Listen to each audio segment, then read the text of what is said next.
کہ ساری پیدائش کا بنیادی مقصد ہی خالق حقیقی کی پہچان ہے. یہ کوئی شک نہیں. میں انشاءاللہ اپنی محفل اس موضوع کے نال آیات بھی حدیث بھی اور بزرگان دین کے اقوال بھی انشاءاللہ میں ضرور پیش کروں گا. میرے سامنے مثنوی مولانا جلال الدین رومی رحمۃ اللہ جناب کی کتاب پہ ہے. انشاءاللہ اسی اس کتاب کی بھی کچھ فکرے پڑھ کے یہ ذمہ دار لینے کی کوشش کریں گے. حتمی فیصلے ہو گیا کہ انسان کی پیدائش کا جو قرآن پاک اللہ تعالیٰ نے فرمایا کہ ما خلقت الجن والانس الا لیعبدون، یعنی میں نے جن اور انسان پیدا کیے ہیں مگر واسطے عبادت میں. ایک عبادت ہوئے جیڑی ایک عام چلتی ہے پہ وہ عبادت جہدے وچ نہ عابد نو معبود کا پتہ نہ عبادت کرنے والا انہوں جان لیا کہ جدی عبادت کرتا ہے، نہ عبادت کا پتہ نہ وہ مقصد کا پتہ. میں شارٹ کے لفظ دسنے کی کوشش کی کہ عبادت دے مقصد کو واضح کرنے کی کوشش کی کہ عبادت کا مقصد ہی خالق حقیقی کی پہچان ہے. جے عبادت کرتے ہو پہ تو خالق کا پتہ ہی نہیں لگتا، کیونکہ عبادت کی جو گل کرو نا تو قرآن وڈی کتاب ہو رہی کوئی نہیں. اسی پوچھ لیتے ہیں قرآن پاک میں اللہ تعالیٰ فرماتے ہیں کہ فاعبدوا حتیٰ یأتیکم الیقین، اللہ کی عبادت یہاں تک کرو کہ تمہیں یقین حاصل ہو جائے. تو جی دنیا کے 99% بلکہ 99.9 کر لیں. اشاریہ 1% بندے نے جہے اس گل کو جانتے ہیں. آ جڑے بندے عبادت کے سر سے لائے آئے یہاں یہ گل پوچھو بھائی ملا جی تھوڑا تو متھا گس گیا ہونا عبادت کر کر کے تو تمہیں تو یقین ہو ہی گیا ہونا ہے، کیونکہ قرآن نے تو اصول یہ دیتا ہے کہ اللہ کی عبادت اتوں تک کر کے تین یقین حاصل ہو جائے. لو جی کوئی ایک ملانا بھی تمہیں نہیں ملے گا جڑا آتے گا کہ الحمدللہ یقین ہے.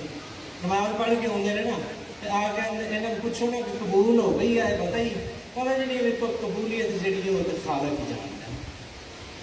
کوئی عجیب نہیں لگتا کوئی پڑھ کے تو آیا کیا قرآن پاک کے اصول نہیں پڑھے.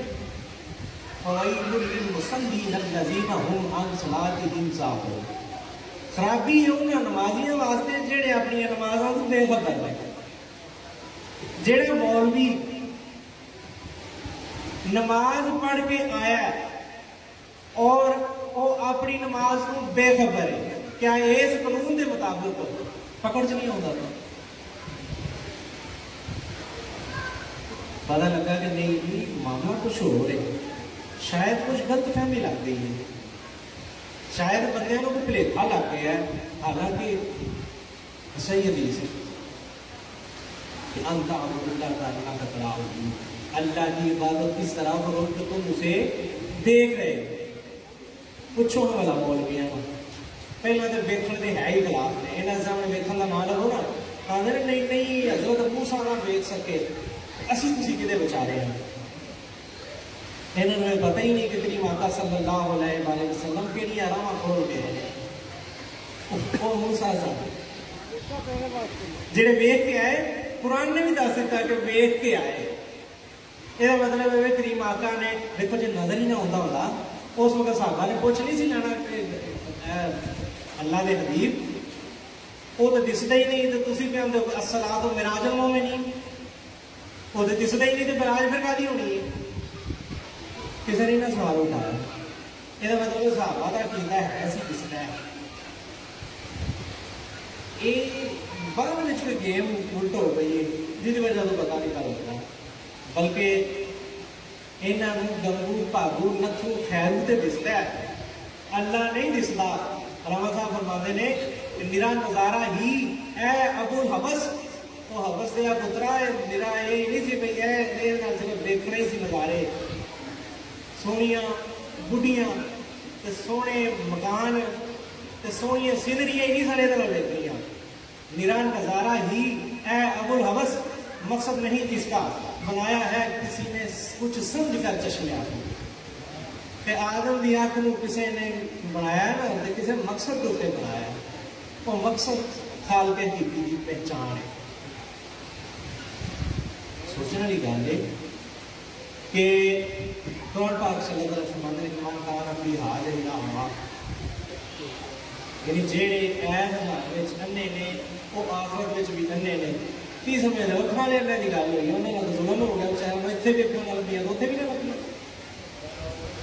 یہ انہوں انیا کی گل ہوتی ہے بھائی جنہوں کے بارے پھر قرآن پاک کو کچھ نہیں ہے، جنہوں کے بارے قرآن پاک نے فرمایا کہ وہم عین، ان کی آنکھیں ہیں لیکن لا یبصرون، اکھاں کو ویکھن والا کام لیندے.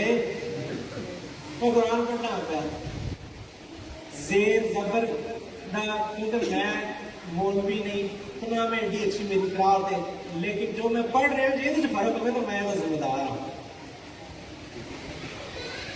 سنی شیعہ بھابی دیوبندی جو کچھ ہے نے سب ترجمہ ہی کرنے کے لیے میں پڑھنا، کیونکہ یہ وہ آیتیں ہیں جنہوں کی سمجھ نہیں آتی.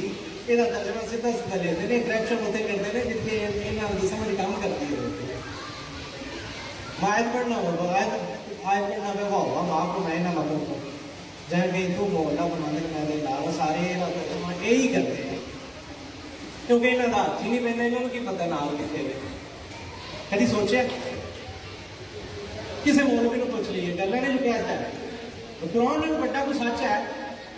اللہ تعالیٰ قرآن پاک میں فرماتے ہیں بیٹا جہاں کہیں تم ہو میں تمہارے ساتھ ہوں. کدی اس گل کو جاننے کی کوشش کی ہے کہ میرے ساتھ سجے ہوئے کے ساتھ کھبے ہوئے، ساتھ اگے ہوئے کے ساتھ پیچھے ہوئے. کتنے ایسا نہ ہوئے کہ اسی الٹا بےروتی کر رہی ہوگی تو جناب حضور بابا جی بشیر رحمۃ اللہ جناب کے صاحبزادے سامنے بیٹھے ہیں، مینو پتا ادھر بیٹھے ہیں تو میں انہوں منہ کر کے بیٹھے ہیں. جب میرے پتا ہی نہ ہوئے میں دھیان نہیں کر چڑھا وہ میں جا کے میں ادب بڑا کرنا وا پیڑوں کا، میں منہ نہ آخا میں ادب بڑا کرنا وا تو وہ ادب نہیں ہو کے بے ادبی ہو جائے گی، کیونکہ میں انہوں کنڈ کر کے بہ گیا تاکہ کتنے ایسے نہ ہوئے اسی اللہ کا بھی منہ زبانی ادب نہیں کرتے ہوئے. اللہ کا ادب پتا کی ڈاکٹر صاحب نے بڑی اچھی ایک گل کی ہے کہ علی نو منن نہیں گل بننی، علی دی منن گل بننی. میرا اللہ نو منی رکھو گل نہیں بننی، اللہ دی من لو. اللہ کی اللہ ہے، اللہ تعالیٰ نے فرمایا کہ میں تھوڑے نال ہوں. اچھا یہ کوئی ترجمے ایسی گیم کرتے ہیں لہجے تبدیلی لے. اللہ تعالیٰ فرماتے ہیں کہ ان اللہ علی کل شیء محیط. یہ ہوں بڑی محبت نے گل کی. اللہ نے آخیا کہ میں ہر شے کا احاطہ کیتے ہیں. دیکھو یہاں کپڑے نے میرا احاطہ کیتے ہیں، انہوں نے میرے پوری گھیرے ہیں. پہلے کپڑے دسن گے تو پھر میں دساں. کوئی اللہ کی تو ساری کوئی 752 تو نہیں چلتی. کوئی ایک مولوی صاحب اسٹیج اتنے آئے جو پڑھن جاتے ہیں ان اللہ علی کل شیء محیط، اللہ نے تمہیں گھیرے ہے پوری طرح. میں آخیا بھی اللہ نے کوئی دشمنی پائی ہے سارے جا بھی اِسی دسن لگے یا تو کوئی بچ سکتا مطلب لے جائیے نا. میں کہنا وا کہ ان اللہ علی کل شیء محیط، اللہ نے ہر شے کا احاطہ کیتے ہے. میں محبت میں دسنا بھی اللہ نے احاطہ کیتے ہے، مطلب اللہ پہلا دسے گا بندہ بعد دسے گا. لیکن میں دسن سے بار بار زور کا دینا کہ میں نہیں دستا ہوں اور کش کش بنی ہوئی حالانکہ میں کرنا ہوگا.